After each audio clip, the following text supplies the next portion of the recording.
That's always worthy having an interlude to stroke a cat. Right, let's start again. I embrace my position amongst syphilically deficient. Maintaining a close shave is the method most efficient. Not clinging to the stringy remnants of past barnet, while looking like a proponent for lost youth incarnate. For lotions and potions, the time is too late. Celebrate the naked scalp, own the exposed pate. The laid bare bonce and its chrome dome glory, the slaphead noggin, cue ball, hunky-dory. It's a gift to get older, both bolder and bolder, even if the cranium is now somewhat colder. And when all is told, it's no burden to shoulder. Being smooth on top is no bother. Don't hold the ardent naysayers in any regard. Channel your inner Jean-Luc Picard. Ignore all the shysters and the miracle cure scammers. Join a plethora of people who embody glabrous glamour. Thank you. Okay, and now I'm going to do a little trio of love poems, because I can do those sometimes as well. Solitary, poor, nasty, brutish and short. No, it's not my Tinder bio, but life, so Hobbes thought. Thank you.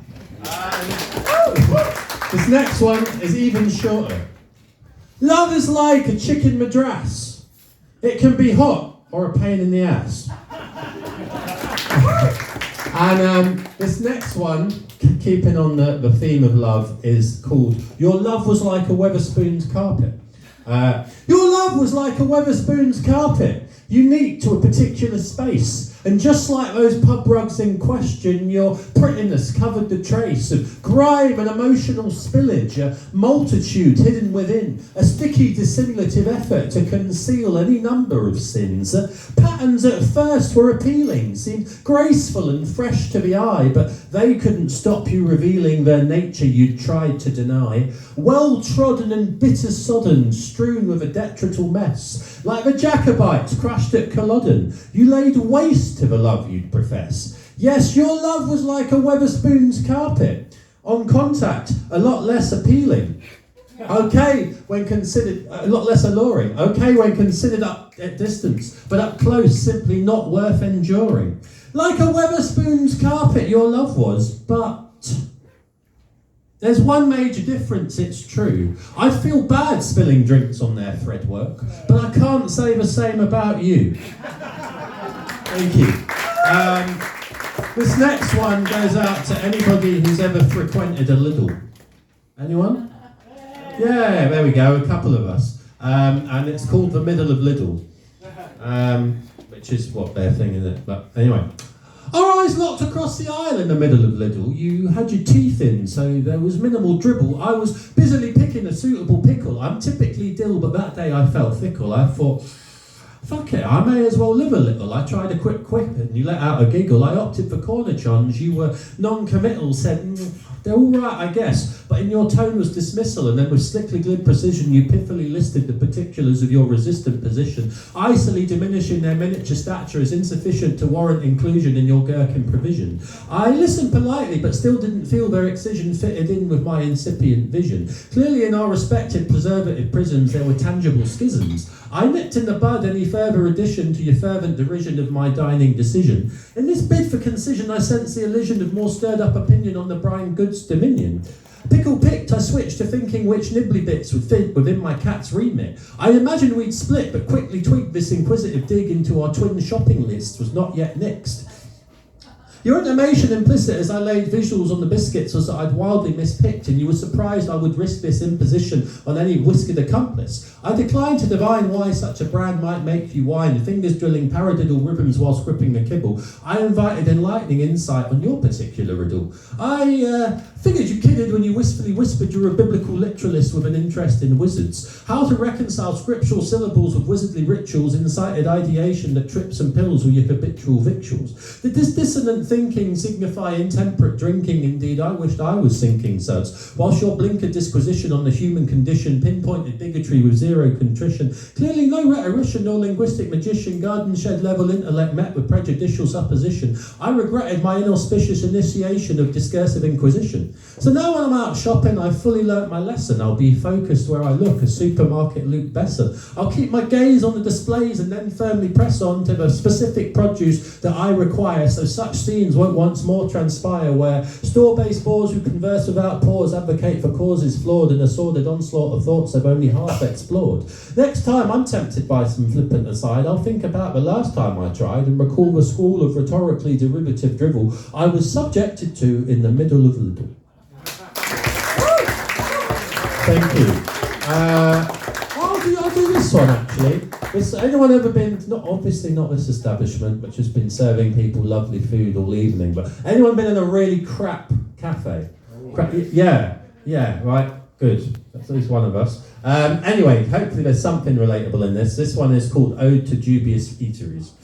This rhyme recalls the down-at-heel diners and filthy food halls, the risible bistros with paint-peeling walls, the lugubrious eateries, germ-ridden gaffs, the dubious restaurants and grime-ravaged cafes. The place is so greasy you could lube up a nun, with eggs over queasy and steaks overdone, where the hygiene is lacking, lack standards apply, the coffee's abysmal, the calories high, the bangers are flaccid and the mystery pie is served with a wink, an unsavoury grin, a pastry roulette that may just do you in, to the drumstick still bloodied beneath breaded skin, the vinegary condiment sour and thin, the disgustingly gut-busting layers of spread, slabbered on slabs of pappy white bread, to the mystery fish that's ostensibly cod, the flavourless gravies that's colour is odd, to the slurry of curries that offend the gut, the Lbrary burgers dispensed from a hut, to the dodgy Chinese with glutinous sauce and enough MSG for a year in each course, to the shocking salt levels and fearsome meat sweats, all served with a side of dyspeptic regret, a paean to places in forgotten towns whose greatest achievements not being shut down, to the ramshackle joints with washed out interiors who dispense complimentary bouts of listeria.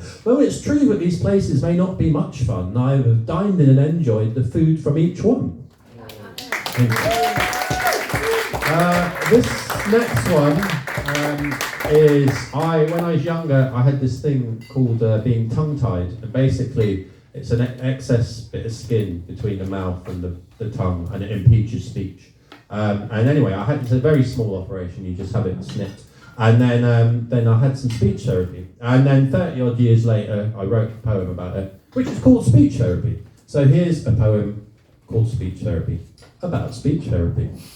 See, I used to be tongue-tied. A small slip of superfluous tissue connecting tongue to mouth caused a locution issue, whereby over certain words I'd stumble, a jumble of pronunciations were all duly fumbled. The lingual frenulum, to use a correct description, was held by excess flesh that interfered with my diction. By this addition unneeded, vocalising was impeded if my verbals were heeded and proper wordage proceeded. My V's were B's while T's and D's were teased into conceits that cleaved far from the Queen's received. Indeed, when my speech perceived, it'd read like some medieval screed conceived pre-consonantal conventions having been decreed. But a minor procedure, my tongue's movement freed. They cut back that flap, causing the curb on my discursive intentions, and to perturb further disturbance of the words that I'd mentioned, it was decided I'd be guided by therapeutic attention. Any mangled syntax that remained intact would be put back on track, and I'd soon redact all of the traces of my former angular glossy if I studiously pursued the route laid out in the dossier. Through language exercises and correct declarations, I'd divest myself completely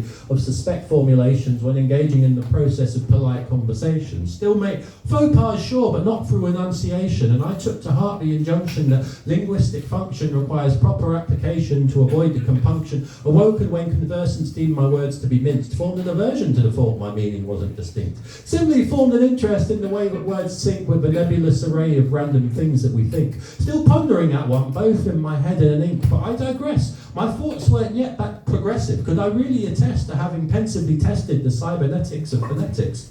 Well, I was only 5, so my pondering of articulable concepts had to have been most precocious in its onset, but lexicographically speaking, an interest was creeping in the manner by which words could be the salve I was seeking. How cognizant I was of morphological cogs I couldn't say, but neither concept of my competence was contained within the context of how chat came across. Not to say I only counted up in profit and loss, but fixation on oration gave a comforting gloss, the things over which at that age I could never be boss. And growing older I'd behold how old conjecture conjectural plots could be resold as we were told the leopard now had new spots. Observe connections concocted by honey-tongued convocants, condo contorted just to realise their wants. Or conversely, our conversationalists of nobler intent could corral a camaraderie with words wisely spent. Through winning intimations and positive takes could soothe troubled folk to move on from mistakes. Yes, concentration on the spoken, it continued to grow. Contemplation been awoken by that course long ago. Of words' potential power I was fully convinced, the value of the speech act thoroughly evinced, and I've been wordly talking bollocks ever since. Thank you. And I think I will finish on one, I think it was the first poem I ever did here, which is about 2.5 years ago now, I think. Wow. And yeah, about that. And yeah, I did it, and it was the first time I'd done like poetry in the London open mic scene.